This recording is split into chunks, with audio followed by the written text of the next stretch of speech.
ก็สวัสดีครับพอดีเกม POX พอดีมันติดปัญหาตีมอนไม่ตายครับเหมือนเดิมโอโจด้วยนะครับวันนี้เราจะมาไอตัวนี้หายากแน่เลยอยู่ไหนวะเนี่ยเราเข้าตรงนี้ก่อนวันนี้ผีดิบนะครับผีดิบก็หายกันไม่นานแล้วนะก่อนที่จะมาทำต่อก็จะทำหมดแม่งเนี่ยตั้งหลายตัวโอ้ตายแล้วหายไปตั้งนาน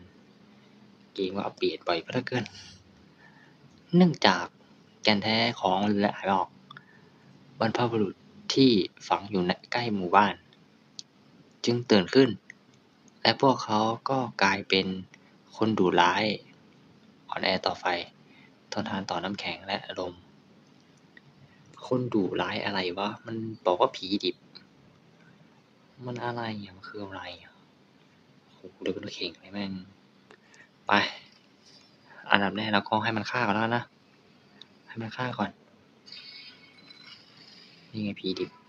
ผมไม่แน่ใจว่ามีกี่เวอร์ชันนะครับขออภัยจริง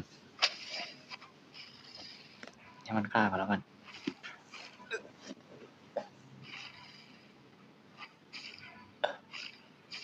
โอ้ถือว่าตีแรงนะใช้ได้อยู่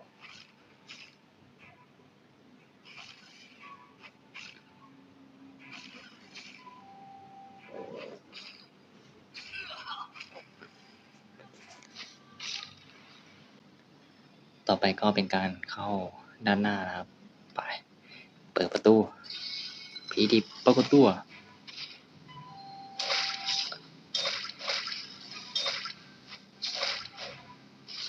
ไม่ตายอีก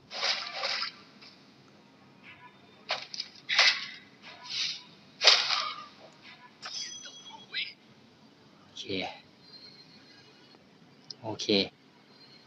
ตรงนี้จะยากหน่อยนะครับเยี่ยมมึงตรงนี้เลยเหรอ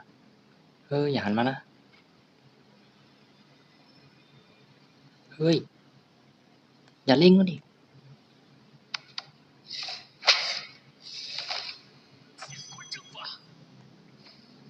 โอเคก็จบไปแล้วนะสำหรับตัวนี้นะครับ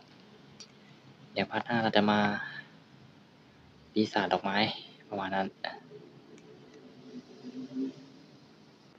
ใครที่เข้ามารับชมฝากกดไลค์ Subscribe ด้วยนะครับ